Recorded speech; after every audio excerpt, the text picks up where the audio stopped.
அல்ஹம்துலில்லாஹி ரப்பில் ஆலமீன். அஸ்ஸலாத்து வஸ்ஸலாமு அலா நபியினா முஹம்மதின் வ அலா ஆலிஹி வ ஸஹ்பிஹி அஜ்மஈன். அம்மா பஅத். ஃபஇன்ன அஸ்தகல் ஹதீஸி கலாமுல்லாஹ் வ கைரல் ஹதியி முஹம்மதின் ஸல்லல்லாஹு அலைஹி வஸல்லம் வ ஷர்ரல் உமூரி முஹதஸாத்துஹா ஃபஇன்ன குல்ல முஹதஸத்தின் பித்ஆ வ குல்ல பித்அத்தின் ضலாலா வ குல்ல ضலாலத்தின் ஃபின்னார். அன்புக்குரிய இஸ்லாமிய சகோதரர்களே, தொடர்ச்சியாக எங்களுடைய அகீதா வகுப்பிலே 3வது வகுப்பிலே இணைந்திருக்கிறோம். இஸ்லாமிய மார்க்கத்தின் அடிப்படை கொள்கையை நாங்கள் கட்டாயம் விளங்கி இருக்க வேண்டும் என்பதற்காக வேண்டி அதனோடு தொடர்புபட்ட பல பகுதிகளை நாங்கள் பார்த்து வருகிறோம். அந்த அடிப்படையிலே லா இலாஹ இல்லல்லாஹ் முஹம்மதுர் ரசூலுல்லாஹ் என்ற இந்த அடிப்படை கலிமா எங்களுடைய அகீதாவுடைய ஆணி வேராக இருக்கிறது. இந்த லா இலாஹ இல்லல்லாஹ் முஹம்மதுர் ரசூலுல்லாஹ் என்ற இந்த கலிமாவை மொழிந்து நாங்கள் இஸ்லாத்தை ஏற்றிருக்கிறோம். இந்த கலிமாவுடைய சக்தி என்ன, இந்த கலிமாவினால் கிடைக்கக்கூடிய நன்மை என்ன, இந்த கலிமாவை மொழிகின்ற பொழுது இந்த கலிமாவுடைய உண்மையான கருத்து என்ன, இந்த கலிமா எங்களுக்கு கற்றுத்தருகின்ற அகீதா ரீதியான பாடங்கள் என்ன என்பதனை இன்றைய தினத்தில் நாங்கள் விளங்கி கொள்ள வேண்டும். இஸ்லாமிய மார்க்கத்தை பொறுத்த மட்டில் 3 தலைப்புக்களில் இஸ்லாமிய மார்க்கத்தை வகுக்கலாம்.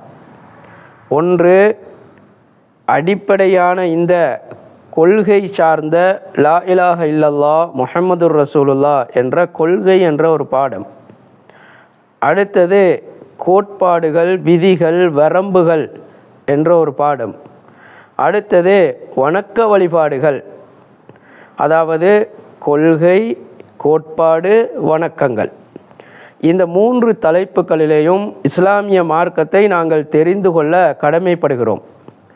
கொள்கை என்று வருகின்ற பொழுது லா இலாஹ இல்லல்லாஹ் முஹம்மதுர் ரசூலுல்லாஹ் என்ற அடிப்படை கொள்கை சார்ந்த பல நம்பிக்கைகள் அதை தாங்கி இருக்கிறது. அதே மாதிரி கோட்பாடுகள், வரம்புகள் என்று வருகிற பொழுது இஸ்லாமிய மார்க்கத்திலே விதிகள் இருக்கின்றன, இஸ்லாமிய மார்க்கத்திலே வரம்புகள் இருக்கின்றன, பல கட்டளைகள். இப்படியான அந்த வரம்புகள், விதிகளை தாண்டி எங்களால் வெளியில் போக முடியாது. எனவே இஸ்லாமிய மார்க்கத்தின் சட்டதிட்டங்கள் ஒவ்வொன்றாக நாங்கள் படிக்கிற பொழுது அதை விதிகளாக, கோட்பாடுகளாக நாங்கள் கற்றுக்கொள்ள வேண்டியிருக்கிறது. அடுத்தது, வணக்க வழிபாடுகள். அல்லாஹ்வுக்கு நாங்கள் அடிமை என்பதனையும் அல்லாஹ் தாலாவை எங்களுடைய ரப்பு என்று நிலைநிறுத்தாட்டுவதற்கும் பல வணக்கங்களை இஸ்லாம் எங்களுக்கு தந்திருக்கிறது. அப்படி தந்த அந்த வணக்கங்களை எவ்வாறு நாங்கள் தெரிந்து கொள்வது, இந்த 3ஐயும் தாங்கியதாக இன்றைய அகீதா வகுப்பு அமைகிறது. அதில் முதலாவது கொள்கை. கொள்கை என்று வருகின்ற பொழுதுதான் லா இலாஹ இல்லல்லாஹ் முஹம்மதுர் ரசூலுல்லாஹ் என்ற அடிப்படை கொள்கையை பற்றி நாங்கள் தெரிந்து கொள்ள வேண்டி இருக்கிறது. இந்த கலிமாவுடைய வாசகத்தின் கருத்தை நாங்கள் உற்று நோக்கினால் எதிர்மறையான ஒரு கருத்தை இது சொல்லுகிறது.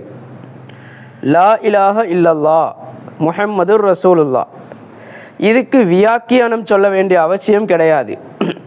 இதனுடைய கருத்தை மொழிபெயர்த்தாலே அதுவே வியாக்கியானமாக அமைந்திடும்.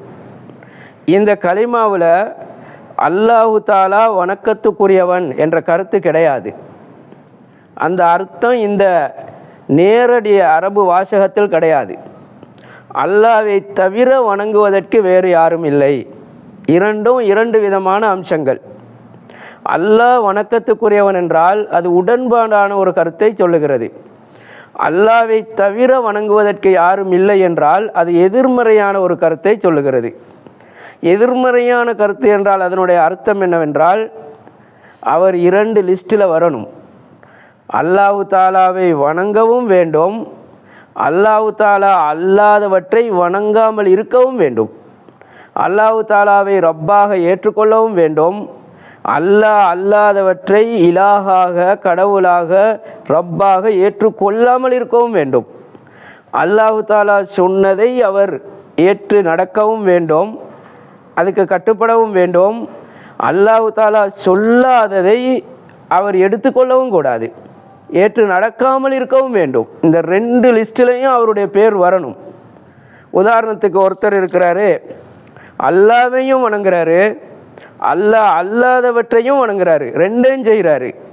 இப்போ அல்லாவையும் வணங்கினார் என்ற லிஸ்ட்டில் அவர் வருவார், ஆனால் இவர் முஸ்லீமாக இருக்க மாட்டார். ஏனென்றால் இது உடன்பாடாகத்தான் இவர் அல்லாஹு தாலாவை வணங்குறாரு, உடன்பாடாகத்தான் அல்லாஹு தாலாவை ஏற்றுக்கொண்டிருக்கிறாரு. ஒருத்தர் அல்லாஹ் சொன்னதை அவர் எடுத்து நடக்கிறாரு, சொல்லாததையும் எடுத்து நடக்கிறாரு. இந்த அர்த்தத்தில் இந்த கலிமா கிடையாது. ஒருத்தர் அல்லாஹ்வை சொன்னதை அவர் எடுத்துக்கொள்ளணும், சொல்லாததை நிராகரிக்கணும். அதே நேரத்தில் எதிர்மறையாக இந்த கலிமா இருக்கிற காரணத்தினால, அதனால தான் ஒவ்வொரு நபிமாருக்கும் அன வன் நபியூன மின் கபிலி லா இலாஹ இல்லல்லா, நபிகளார் சொன்னார்கள், நானும் எனக்கு முன்னால் வந்த நபிமார்களும் இப்படி எதிர்மறையாகத்தான் இந்த லா இலாஹ இல்லல்லாவை போதித்திருக்கிறோம், அப்படித்தான் எங்களுக்கு கடமையாக்கப்பட்டிருக்கிறது. எனவே அன்புக்குரிய இஸ்லாமிய சகோதரர்களே, ஏன் இப்படி எதிர்மறையாக இந்த கலிமாவை நாங்கள் நம்பணும்? ஏன் அல்லாஹு தஆலா இப்படி எதிர்மறையாக இந்த கலிமாவை எங்களுக்கு தருகிறான்? உடன்பாடாக ஏன் தரவில்லை? இந்த கலிமாவை நபிகளார் எடுத்துக்கொண்டு பிரச்சாரம் பண்ண வருகிற பொழுது முதலாவது இருந்த சமுதாயம் இந்த கலிமாவை உடன்பாடாக ஏற்றுக்கொண்டிருந்தார்கள். அல்லாஹு தாலாவை அவர்கள் நம்பி இருந்தார்கள். அல்லாஹு தாலாவிடத்தில் பிரார்த்தனை கேட்பார்கள். அல் குர்ஆனிலேயே அல்லாஹு தாலா அவர்கள் கடல் பிரயாணம் செய்கின்ற பொழுது, அவர்களுக்கு உதவிகள் தேவைப்படுகிற பொழுது, கஷ்டங்கள் வருகிற பொழுது அல்லாஹ்விடத்தில் பிரார்த்திப்பார்கள். அதே மாதிரி வலையின் சஅல்தஹும் மன் கலக்கஸ் ஸமாவாத்தி வல் அர்தி லயக்கூலுன் அல்லாஹ், அவர்களிடத்தில் வானம் பூமிகளை யார் படைத்தான் என்று கேட்டால் அல்லாஹ் என்று உறுதியாக சொல்லுவார்கள். அல்லாஹ்வை நம்பி இருக்கிறார்கள், அல்லாஹ் படைத்தான் என்று நம்பி இருக்கிறார்கள், பரிபாலிக்கிறான் என்று நம்பி இருக்கிறார்கள், அவனுடைய கொண்ட்ரோலில் தான் எல்லாம் இருக்கிறதுன்னு நம்பி இருக்கிறார்கள். வலையின் சஅல்தஹும் மன் கலக்கஹும், அவர்களையே யார் படைத்தான் என்று கேட்டாலும் லயக்கூலுன் அல்லாஹ், நிச்சயமாக அல்லாஹ், அல்லாஹ்வே சொல்லி காட்டுகிறான், நிச்சயமாக அவர்கள் அல்லாஹ் என்று சொல்லுவார்கள்.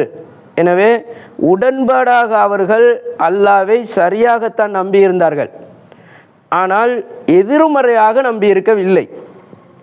அல்லாஹ் படைத்தான் என்று நம்பியிருந்தார்கள், அல்லாஹ் தான் படைத்தான். அல்லாஹ்வை ஏற்றுக்கொள்வதாயிருந்தால் அல்லாஹ்வை தான் ஏற்றுக்கொள்கிறோம், அல்லாஹ்வுடைய சட்டத்தை எடுத்து நடக்கிறதா இருந்தால் அல்லாஹ்வுடைய சட்டத்தை தான் எடுத்து நடக்கிறோம், அப்படி வரணும். அப்படியாக இருந்தால் அவர் அல்லாஹ் சொன்னதை அவர் ஏற்றுக்கொள்கிறாரு, அல்லாஹ் சொல்லாததை நிராகரிக்கிறாரு. லா இலாஹ இல்லல்லாஹ்வுடைய சொல்லுக்கே இந்த அர்த்தம் தான் இருக்கிறது. நபி ஸல்லல்லாஹு அலைஹி வஸல்லம் அவர்கள் இந்த கலிமாவை எடுத்துக்கொண்டு அந்த மக்களிடத்தில் சொல்ல வருகிற நேரத்தில் இந்த பிரச்சாரத்தை மக்காவில் எதிர்மறையாக இந்த பிரச்சாரத்தை சொல்லுகிறார்கள்.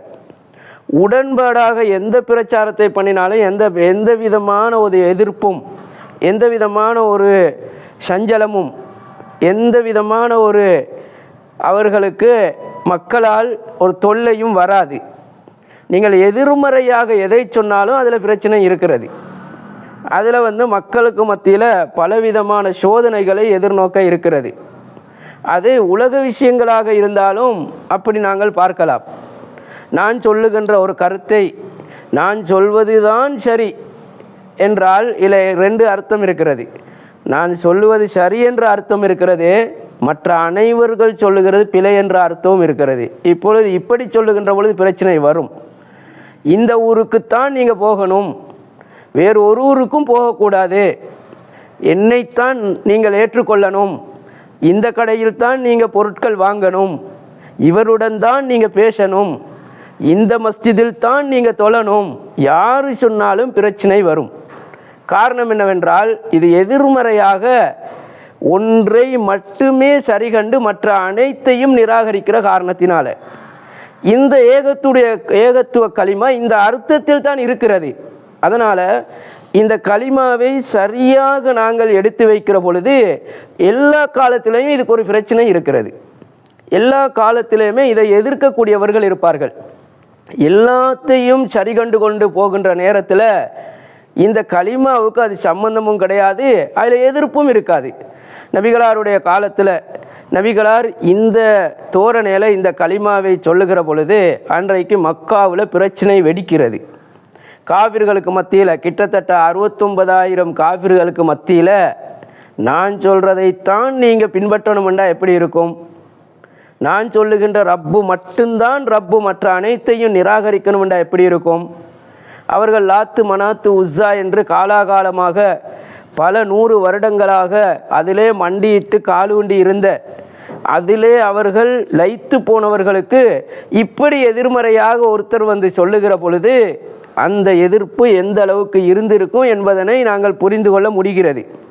இப்பொழுது அந்த மக்கள் பார்க்கிறார்கள், குறைஷி வங்கிசத்தை சேர்ந்த நாங்கள் எல்லோரும் போற்றக்கூடிய இந்த முஹம்மத் இந்த கலிமாவை எதிர்மறையாக சொல்கிறாரு, அது ஒரு பிரச்சனையாக இருக்கிறதுனால இந்த கலிமாவை உடன்பாடாக ஆக்குவதற்கு முயற்சி செய்கிறார்கள். நபிகளாரிடத்தில் வந்து சொல்லுகிறார்கள், முஹம்மதே நீங்கள் இப்படி சொல்வதனால் ஒரு பிரச்சனை இருக்கிறது, நீங்கள் மட்டும்தான் சரியாக சொல்லுகிறீர்கள், நீங்கள் சொல்லுகின்ற இலாஹு கடவுள் மட்டும்தான் உண்மை என்கிறீர்கள், அதனால் இந்த பிரச்சனையை முடிவுக்கு கொண்டு வர ஏன் தாய் மகனுடன் பேசுவதில்லை, தந்தை மகளுடன் பேசுவதில்லை, சகோதரனுக்கு மத்தியில் பிரச்சனை, ஊருக்கு மத்தியில் பிரச்சனை, ஒற்றுமை சிதைவடைந்து போகின்ற அளவுக்கு. அதனால் நாங்கள் ஒரு சமரசத்துக்கு வருவோம். எப்படி என்றால் 6 மாதத்துக்கு நாங்கள் லாத்து மனாத்து உஸ்ஸாவை வணங்கி கொண்டு அல்லாவையும் வணங்குகிறோம், அடுத்த 6 மாதத்துக்கு நீங்கள் அல்லாவையும் வணங்கி கொண்டு லாத்து மனாத்து உஸ்ஸா எங்கள் கடவுள்களையும் வணங்குங்க. இப்போ அல்லாஹு தாலா நபிகளாருக்கு வஹி இறக்கிறான், குல்யா ஐயுஹல் காஃபிரோன் அப்படியே ஆரம்பிக்கிறான். அல்லாவை ஏற்றுக்கொண்டவர்களுக்கு குல்யா ஐயுஹல் காஃபிரோன், நபியே என்னை ஏற்றுக்கொண்டதனால் அவர்கள் முஸ்லீம் என்று இறக்கில் இந்த சூரா, காஃபிர்களுக்கு நீங்கள் சொல்லுங்கள் என்று அதில் அல்லாஹ் போதிக்கிறான். வலா அந்தும் ஆபிதூன மா ஆபுத் வலா அன ஆபிதும் மா அபத்தும், நீங்கள் வணங்குறத என்னால் வணங்கவும் முடியாது, நாம் வணங்குறத உங்களால் வணங்கவும் முடியாது. திரும்ப அவர்கள் சொல்லுகிறார்கள், முஹம்மதே 1 வருஷத்துக்கு நாங்கள் அல்லாவை வணங்குகிறோம், அடுத்த 1 வருஷத்துக்கு நீங்களும் எங்களுடைய தெய்வங்களை வணங்குங்க. இதே அல்லாஹு தாலா ரிப்பீட் பண்ணி சொல்லுகிறான். அன்புக்குரிய சகோதரர்களே, வலா அந்தும் ஆபிதூன மா ஆபுத் வலா அன ஆபிதும் மா அபத்தும், ஆபிதூன் அபத்தும், ஆபித் ஆபுத், 2 வினை சொற்கள், 2 பெயர் சொற்கள், 2 வினை வாக்கியம், 2 பெயர் வாக்கியம், 2 விதமான வசனங்களை கொண்டும் அல்லாஹு தாலா இதை லொக் பண்ணுறான். இந்த கான்செப்டே வரக்கூடாது என்னுடைய அகீதாவில். லா இலாஹ இல்லல்லாவுக்கு இது எந்த விதத்திலும் பொருந்தாது. காரணம், 3 கடவுளை வணங்குறவனுக்கு 30 வணங்கிட்டு போகலாம், அதில் எந்த விதமான பாதிப்பும் அவனுக்கு இல்லை. ஒரு ரப்பை வணங்குறவனுக்கு 2வதும் பாதிப்பு தான். அதைத்தான் இந்த கலிமாவும் போதிக்கிறது, அதைத்தான் இந்த சூறாவும் போதிக்கிறது. அதனால் இவர்களுடன் பேசி எந்த பிரயோஜனமும் இல்லை. உடன்பாடும் எதிர்மறையும் ஒன்று கொண்டு அடுத்த பக்கத்தில் நிற்கிறது, லக்கும் தீனுக்கும் வலிய தீன், நீங்கள் உங்களோட வேலையை பார்த்துட்டு போங்க, நான் என் கடவுளை வணங்கி கொள்கிறேன். அன்புக்குரிய சகோதரர்களே, லா இலாஹ இல்லல்லாஹ் என்ற இந்த வாசகத்துடைய விளக்கத்தை நாங்கள் இப்படித்தான் கற்றுக் கொடுக்கணும். அதே மாதிரி முஹம்மதுர் ரசூலுல்லா, முஹம்மதுர் ரசூலுல்லாவில் எதிர்மறையாக இந்த கருத்து நேரடியாக இல்லாவிட்டாலும் முஹம்மதாகிறவர் ஸல்லல்லாஹு அலைஹி வஸல்லம் ரசூலுல்லா, அல்லாவின் தூதராக இருப்பார். இது உடன்பாடான கருத்து தான். ஆனால் அல் குர்ஆனும் நபிகளாரும் இதுக்கு தருகின்ற வியாக்கியானங்கள் அனைத்துமே எதிர்மறையான விளக்கமாக தான் இருக்கிறது. அல்லாஹு தாலா இதை எப்படி வழங்கப்படுத்துகிறான்? வமா ஆத்தாக்குமுர் ரசூலு ஃபஹுதூஹு வமா நஹாக்கும் அன்ஹு ஃபந்தஹு, ரசூல் எதை கொண்டு வந்தாரோ அதை நீங்கள் எடுத்துக்கோங்க, ரசூல் எதை தடுத்தாரோ அதை நீங்கள் தவிர்ந்து கொள்ளுங்க. இந்த வசனம் எதை சொல்லுகிறது? 2 லிஸ்ட்டுக்குள்ளே நீங்கள் வரணும். நபி எதெல்லாம் உங்களுக்கு சொல்லித்தந்தாரோ அதை எடுத்துக்கொள்ளவும் வேணும். நபி எதெல்லாம் உங்களுக்கு சொல்லித்தராமல் விட்டாரோ, நபி எதெல்லாம் உங்களுக்கு தடுத்தாரோ அதெல்லாம் நீங்கள் தவிர்ந்து கொள்ளவும் வேண்டும். ஒருத்தர் நபி சொன்னதையும் பின்பற்றாரு, சொல்லாததையும் பின்பற்றாரு. இப்பொழுது அவர் 2 லிஸ்ட்டில் வரல. நபி சொன்னதை பின்பற்றுகின்ற அதே நேரத்தில் சொல்லாததை பின்பற்றாமலும் இருக்கணும். இப்படி இருக்கிற பொழுதுதான் முஹம்மது ரசூலுல்லாவை அவர் எதிர்மறையாக ஏற்றுக்கொண்டார் என்ற அர்த்தத்தில் வரும். ஈயாக்கும் ஒ முஹதசாத்தில் உமூர், புது புது விஷயங்களை நான் உங்களுக்கு எச்சரிக்கிறேன். ஃபைன்னக்குள்ள முஹதசத்தின் பிதுஆ, ஒவ்வொரு புதிய விஷயங்களும் நூதனங்களாக இருக்கிறது. ஃபைன்னக்குள்ள பிதுஅத்தின் தலாலா, ஒவ்வொரு நூதனங்களும் வழிகேடு. ஃபைன்னக்குள்ள தலாலத்தின் ஃபின்னார், ஒவ்வொரு வழிகேடுகளும் நரகத்தை சேரக்கூடியது. மன் அமில அமலன் லைஸ அலைஹி அம்ருனா ஃபஹுவ ரத்துன், எங்களுடைய மார்க்கத்தில் இல்லாத ஒன்றை அவராக செஞ்சிட்டால் அது நிராகரிக்கப்படுகிறது. இப்படி ஒவ்வொன்றாக நாங்கள் எடுத்து பார்த்தால் எதிர்மறையாகத்தான் முஹம்மது ரசூலுல்லாஹ்வுக்குரிய விளக்கம் ஹதீஸ்களிலும் இருக்கிறது, அல் குர்ஆனிலும் இருக்கிறது. எனவே முஹம்மது ரசூலுல்லாஹ் என்பதனை ஒருத்தர் எதிர்மறையாக எடுத்துக்கொள்ளணும், பின்பற்றணும், அப்படி கற்றுக் கொடுக்கணும் சமூகத்துக்கு. நபி ஸல்லல்லாஹு அலைஹி வஸல்லம் அவர்கள் எதை செய்தார்களோ, எதை சொன்னார்களோ, எதை இந்த ஷரியத்தென்று எங்களுக்கு கற்றுத்தந்தார்களோ அதை அவர் செய்யக்கூடியவராக இருக்கணும். அது அல்லாததை தள்ளக்கூடியவராக இருக்கணும். எனவே அன்புக்குரிய இஸ்லாமிய சகோதரர்களே, லா இலாஹ இல்லல்லாஹ் முஹம்மது ரசூலுல்லாஹ், இது இஸ்லாமிய மார்க்கத்தில் கொள்கை, கோட்பாடு, வணக்கம். இந்த கொள்கை என்றதில் பல நம்பிக்கைகள் இருக்கின்றன. இதன் பின்னால் எல்லாத்தைக்கும் தலையங்கமான ஆணி வேறாக இருக்கக்கூடிய நம்பிக்கை இந்த லா இலாஹ இல்லல்லாஹ். இதை எதிர்மறையாக நாங்கள் பின்பற்றணும் என்பதனை புரிந்து கொள்ளணும். அடுத்தது கோட்பாடுகள். கோட்பாடுகள் என்றால் என்ன? விதிகள், வரம்புகள், எல்லைகள். இஸ்லாம் ஒரு எல்லையை போட்டால் அந்த எல்லைக்குள்ளே தான் நாங்கள் இருக்கணும். அந்த எல்லையை போடுகின்ற அதிகாரமும் இஸ்லாத்துக்கு தான் இருக்கிறது. எவ்வளவுதான் அறிஞர்களாக ஞானிகளாக இருந்தாலும் கூட இறக்கி அருளப்படுகின்றது தான் அந்த எல்லை. இத்தபியூ மா உன்சில இலைக்கும் வலா தத்தபியூ மின் தூனி அவுலியா, உங்களுக்கு எது இறக்கி அருளப்பட்டதோ அதை நீங்கள் பின்பற்றணும். இறக்கி அருளப்படாததை பின்பற்ற வேண்டாம் என்று சொல்ல வேண்டிய அவசியம் இல்லை. ஏனென்றால் அல்லாஹு தாலா இந்த விஷயத்தில் டவுட், சந்தேகம் வராமல் இருக்கிறதற்கு அதுக்கு அடுத்த பக்கத்தையும் சொல்லிக்கொள்கிறார். எனவே இறக்கி அருளப்பட்டதாக இருந்தால் மட்டும்தான் அவர் இஸ்லாமிய மார்க்கத்தில் இது இருக்கக்கூடிய ஒரு எல்லை என்பதனை புரிந்து கொள்ளணும். உலகத்தில் எல்லா அறிஞர்களும் சேர்ந்து ஒரு பிரச்சனைக்கு ஒரு முடிவெடுக்கிறாங்க. ஊரில் எல்லா தலைவர்களும் சேர்ந்து மார்க்க விவகாரத்தில் ஒரு பிரச்சனைக்கு முடிவெடுக்கிறாங்க. இப்போ இந்த முடிவு இறக்கி அருளப்பட்டதாக வருமா? அதனால் இஸ்லாமிய மார்க்கத்தின் 2வது தலைப்பு விதிகள், வரம்புகள். இதை பல உதாரணங்கள் கொண்டு விளங்கப்படுத்தலாம். நபி ஸல்லல்லாஹு அலைஹி வஸல்லம் அவர்கள் சொன்னார்கள், லா யுமினு அஹதுக்கும் ஹத்தா அகூன அஹப்ப இலைஹி மின் வாலிதிஹி வவலதிஹி வன்னாசி அஜ்மஈன், உங்களில் யாரும் மூமினாக மாட்டீர் எதுவரைக்கும் என்றால் உங்களுடைய தாய், உங்களுடைய தந்தை, பிள்ளை, உலகத்தில் அனைவர்களையும் விட என்னை நேசிக்கும் வரைக்கும். இந்த ஹதீஸில் வாலித் வலத், தந்தை பிள்ளை என்று பெயர் சொல்லி சொல்லுகிறார்கள். ஏன்? தந்தையுடைய இரத்தம் தான் மகனுடைய இரத்தம், மகனுடைய இரத்தம் தான் தந்தையுடைய இரத்தம். இப்படி இருக்கிற பொழுது அது எல்லாத்தை விடவும் நான் நேசத்துக்குள்ளவனாக ஆகணும். அப்போ தான் நீங்கள் மூமினாகுவீர்கள். இப்போ நபிகளார் அனைவர்களும் விட நேசனாக ஆகின்ற பொழுதுதான் நான் மூமினாக ஆகிறேன் என்ற ஒரு எல்லையை நாங்கள் புரிஞ்சு கொள்ளணும். இந்த நபிமொழியில் இதுக்கு வியாக்கியானம், இது புகாரியில் வரக்கூடிய நபிமொழி. இதுக்கு புகாரிக்கு ஷரஹ் விளக்கம் எழுதின இப்னு ஹஜர் அஸ்கலானி இமாம் அவர்கள் ஒரு விளக்கத்தை சொல்லுகிறார்கள். ஒரு மனிதனுக்கு உலகத்தில் அன்பு உண்டாகுவதற்கு, இன்னொருத்தரோட உகப்பு உண்டாகுவதற்கு 3 காரணிகள் இருக்கின்றன. ஒன்று குடும்ப உறவு, அடுத்தது நட்பு என்ற உறவு, அடுத்தது எனக்கு ஏதும் நேரடியாக உதவி செஞ்சிருந்தால். இந்த 3 காரணிகளால் தான் ஒருவருக்கு இன்னொருத்தரோடு அன்பு ஏற்படலாம். நபி ஸல்லல்லாஹு அலைஹி வஸல்லம் அவர்கள் இந்த 3லையும் கிடையாது.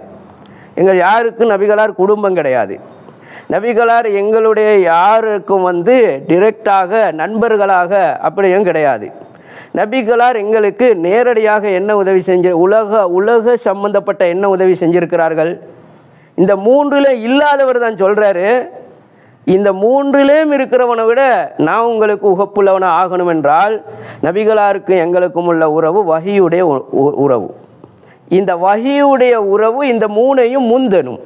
அது வரைக்கும் நீங்கள் மூமினாக மாட்டீர்கள்.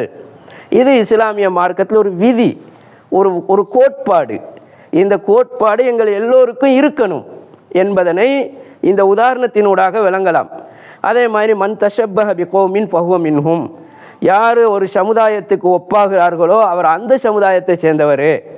ஒரு சமுதாயத்தை போல் அவர் வாழ்கிறாரு, ஆடை அணிகலன்கள் அப்படி இருக்கிறாரு, வணக்க வழிபாடுகளில் அங்கிருந்து வந்ததை இங்கே எடுத்துக்கொண்டு பின்பற்றாரு. இப்படி இதெல்லாம் நீண்ட தலைப்புகள். எனவே அந்நிய சமுதாயங்களுக்கு எங்களால் ஒப்பாக முடியாது. அதே மாதிரி குல்லு மாரூஃபின் சதக்கா, எல்லா விஷயங்களும் சதக்கா, நல்ல விஷயங்கள் அனைத்தும் சதக்கா, தான தர்மம். அப்படி என்றால் நாங்கள் எதுவாக இருந்தாலும் எங்களுடைய வாழ்க்கை அடுத்தவனுக்கு ஒன்றை கொடுக்கிற ரீதியில் இருக்கணும். அன்புக்குரிய சகோதரர்களே, இதெல்லாம் நீண்ட தலைப்புகளாக விளங்கப்படுத்தக்கூடியதாக இருந்தாலும் இஸ்லாமிய மார்க்கத்தில் இரண்டாவது விஷயம் என்னவென்றால் விதிகள், கோட்பாடுகள், வரம்புகள். இதை நாங்கள் தாண்டக்கூடாது. அந்த வரம்புகளுக்குள்ளால் இருந்து நாங்கள் மார்க்கத்தை பின்பற்றி கொள்ளணும்.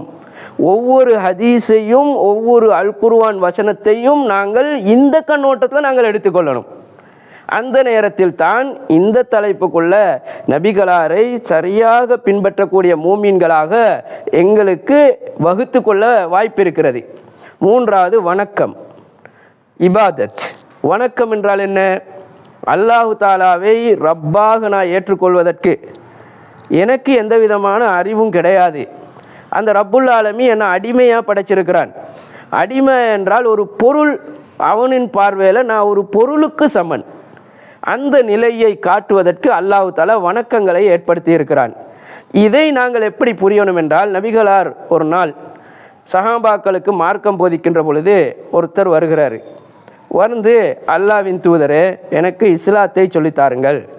அன்றைக்கு இறங்கின வஹியை நபிகளார் சொல்லிக் கொடுக்கிறார்கள். தொழுக, நோன்பு இப்படியான விஷயங்களை நபிகளார் சொல்லிக் கொடுத்ததன் பின்னால் அந்த இடத்தில் இதை கேட்டுக்கொண்டு அவர் எழுந்து நின்று சப்தமாக ஒரு வசனத்தை சொல்லி கொண்டு போகிறார். அந்த வசனம் என்னவென்றால், லா அசீது வலா அங்குஸ், இதை விட நான் கூட்டவும் மாட்டேன், குறைக்கவும் மாட்டேன். நபி ஸல்லல்லாஹு அலைஹி வஸல்லம் அவர்கள் அங்கே இருக்கக்கூடிய தோழர்களை பார்த்து கேட்குறார்கள், ஒரு சொர்க்கவாதியை காட்டட்டுமா? அல்லாஹ்வின் தூதரே, சொர்க்கவாதியை காட்டுங்க. அதை கேட்கின்றது நபிகளார் யாரிடத்தில் என்றால், இஸ்லாத்துக்கென்று 3 தியாகம் செய்திருக்கிறார்கள். உலக வரலாற்றில் இனி யாருக்கும் அதை செய்ய இயலாது. ஒன்று அவர்கள் இஸ்லாத்தை ஏற்றுக்கொண்டது, அடுத்தது அவர்கள் ஹிஜ்ரத் போனது, அடுத்தது அங்கே போய் அவர்கள் ஜிஹாதி செஞ்சது. இந்த 3ஐயும் முதல் சமுதாயமான அந்த சஹாபாக்கள் செஞ்சார்கள். அந்த இடத்துக்கு யாரும் வரையலாது. அப்படிப்பட்ட சொர்க்கத்தை கொண்டு நன்மாராயம் கூறப்பட்டவர்களிடத்திலேயே நபிகளார் கேட்கிறார்கள், சொர்க்கவாதியை காட்டட்டுமா? அல்லாஹ்வின் தூதரை காட்டுங்க. அதோ போகிறாரே, அவர் தான் சொர்க்கவாதி. அவர் என்ன சொன்னார் தெரியுமா?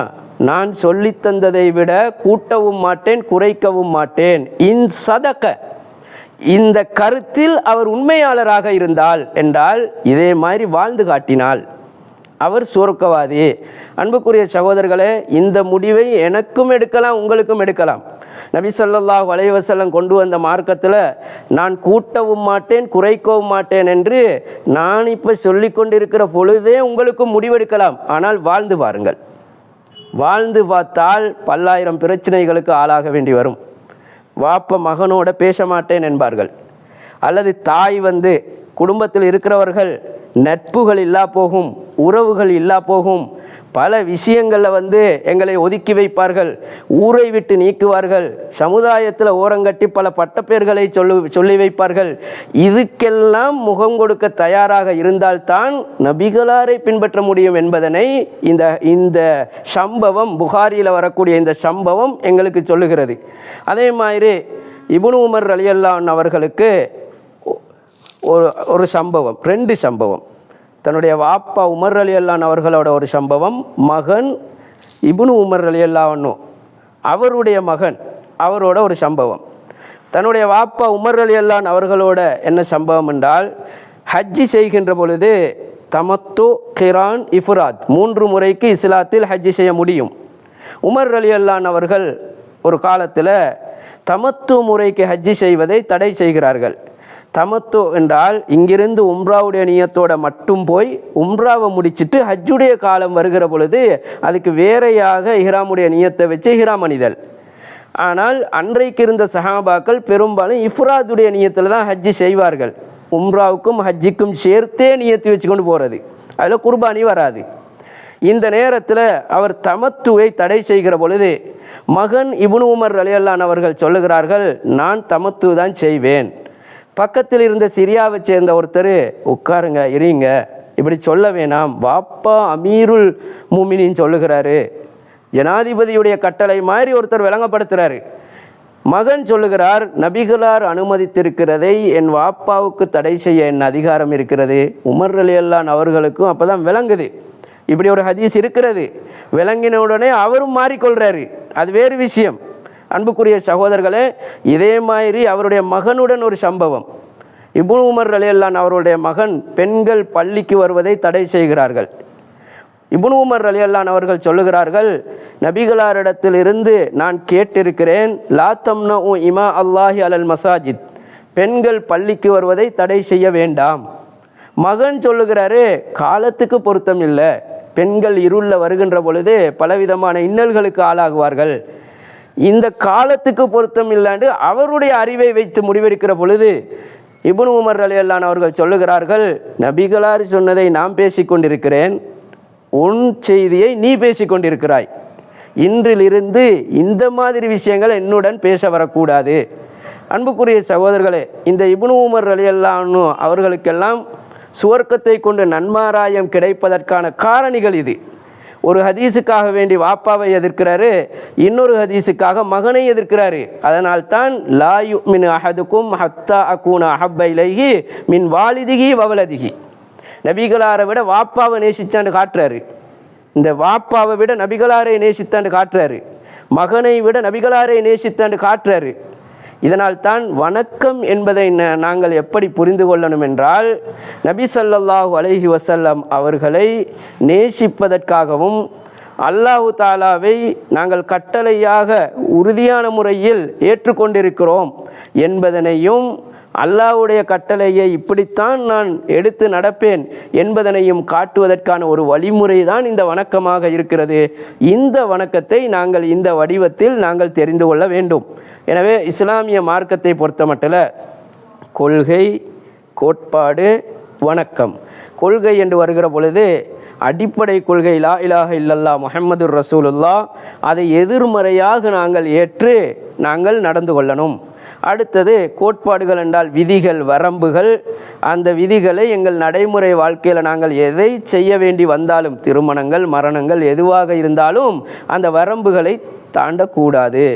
அடுத்தது வணக்கம், இபாதத். நபி ஸல்லல்லாஹு அலைஹி வஸல்லம் அவர்களை முன்மாதிரியாக வைத்து இந்த வணக்கங்களை நாங்கள் நடைமுறைப்படுத்துகிற பொழுது அந்த நபித்தோழருக்கு நபி ஸல்லல்லாஹு அலைஹி வஸல்லம் அவர்கள் சுவர்க்கவாதி என்று சொன்ன அந்த வாக்குறுதியை நாங்களும் பெறலாம். வல்ல ரஹ்மான் அருள் புரிவானாக. வ ஆஹிரு தஅவானா அல்ஹம்துலில்லாஹி ரப்பில் ஆலமீன்.